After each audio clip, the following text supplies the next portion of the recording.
2021년 9월 13일 선목교회 중고등부 말씀 묵상입니다.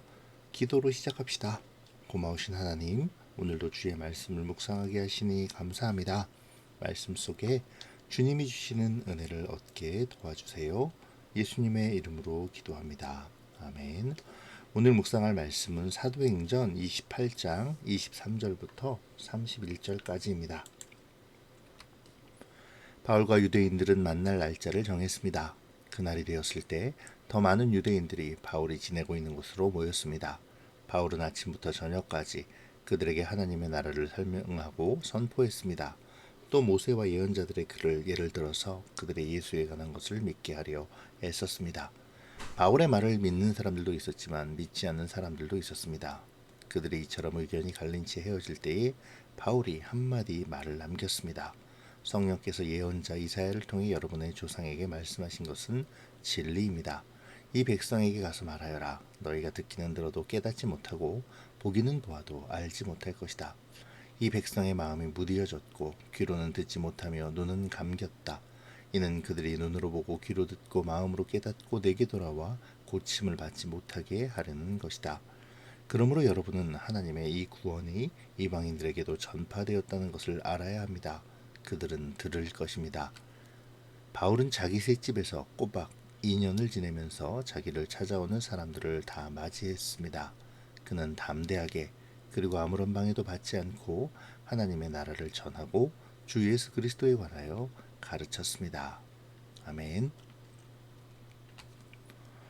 복음을 전하기 위해 로마로 호송되는 것을 마다하지 않은 바울이 드디어 로마에 도착했습니다. 그는 유대인 지도자들을 만나 자신이 이곳에 온 이유를 밝히며 유대인들을 고소하려 하지 않음을 밝혔죠. 그러면서 자신이 이스라엘의 소망을 위해 쇠사슬에 묶인 바 되었다고 말합니다. 이 만남이 그리 긴 시간이 허락되지 않았으므로 유대인들과 바울은 추후에 날짜를 정해 다시 만나기로 하고 헤어졌었죠. 오늘 본문은 이 날짜가 도래하여 유대인들이 바울이 유숙하던 곳으로 찾아오는 것으로 시작하는데요. 바울은 찾아온 유대인들에게 아침부터 저녁까지 강론하며 하나님 나라를 증언하고 구약의 말씀으로 예수님을 전합니다. 이에 대하여 일부 유대인들은 바울의 말을 믿었고 또 일부의 유대인들은 믿지 않았죠. 아마도 믿지 않았던 유대인들이 믿었던 유대인들보다 훨씬 더 많았을 것입니다. 바울의 말을 믿는 유대인들과 믿지 않는 유대인들의 의견이 갈려서 결국 바울의 강론은 중단될 수밖에 없었어요. 그들이 바울이 유숙하는 곳을 떠날 때에 바울은 당신들이 듣기는 들어도 깨닫지 못하고 보기는 보아도 알지 못한다는 이사야서의 말씀을 인용하며 그들을 책망하고 자신의 이방인들을 위한 사역을 정당화하죠. 결국 바울은 로마에서요. 죄인의 신분으로 연금당한 2년 동안 자기를 찾아오는 로마 사람들, 이방인들을 다 맞이하고 담대하게 그리고 거침없이 하나님의 나라와 주 예수 그리스도에 관하여 가르칩니다.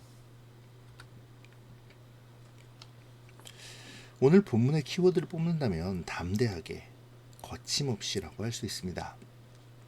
왜냐하면 지금 바울의 환경이 이렇게 복음을 담대하게 거침없이 전할 수 있는 상황은 아니기 때문에 그렇죠. 지금 바울은 죄인의 신분으로 연금 상태에 놓여 있습니다. 감옥처럼은 아니지만 그래도 상당한 제약이 따르는 것은 사실이죠.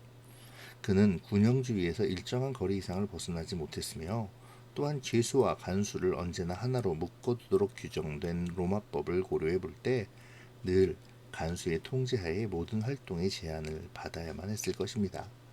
그런 상태에서 담대하게 거침없이 무언가를 하기에는 아무래도 제약이 있었겠죠. 그럼에도 불구하고 바울은 그러한 환경 속에서 복음을 전하기를 포기하지 않았습니다. 오히려 더 적극적으로 복음을 전하였죠. 복음을 전하는 삶은 환경에 매이지 않습니다. 말씀을 따르는 삶 역시 그렇죠. 특별한 환경이 조성되었을 때 가능한 여건이 마련되었을 때만 비로소 할 수 있는 일이 아니라 오히려 환경과 여건이 불가능하게 조성될 때 복음 전도의 삶, 말씀을 따르는 삶에 참된 가치가 드러나게 되죠. 하나님은 바울이 그가 그토록 가보기를 열망했던 로마로의 여정을 우리가 살펴본 바와 같이 철저하게 하나님의 방식으로 이루게 하셨죠. 사람들의 생각과는 전혀 다른 방식으로 당신의 말씀을 로마에 전하게 하셨습니다. 오늘을 살아가는 우리의 삶을 생각해 보죠. 오늘을 살아가는 우리의 삶도 바울만큼은 아니더라도 결코 녹록지 않은 삶을 살아가고 있습니다.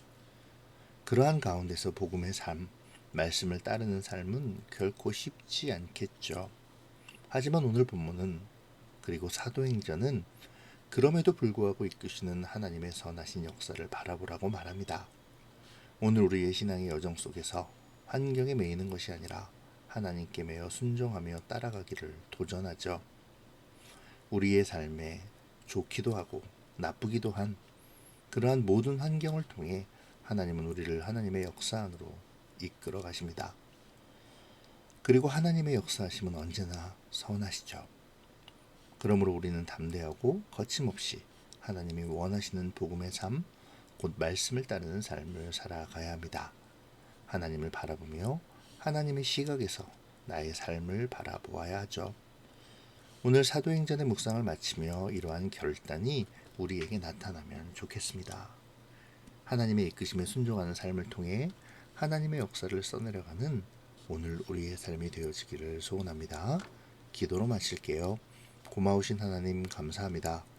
2달여의 사도행전 묵상을 마치게 하시고 그 여정을 통해 하나님의 계획이 어떻게 전개되고 하나님의 사람을 어떻게 지키시고 이끄시는지를 보았습니다. 사랑의 주님, 오늘 우리가 주님의 선하신 이끄심을 신뢰하게 도와주세요. 언제나 주님의 이끄심에 순종함으로 하나님의 역사를 기록하게 도와주세요. 오늘도 주님과 동행하기를 원하오며 예수님의 이름으로 기도합니다. 아멘. 한 주를 시작하는 월요일 주님과 함께 건강하고 행복하게 보내세요. 사랑하고 축복합니다.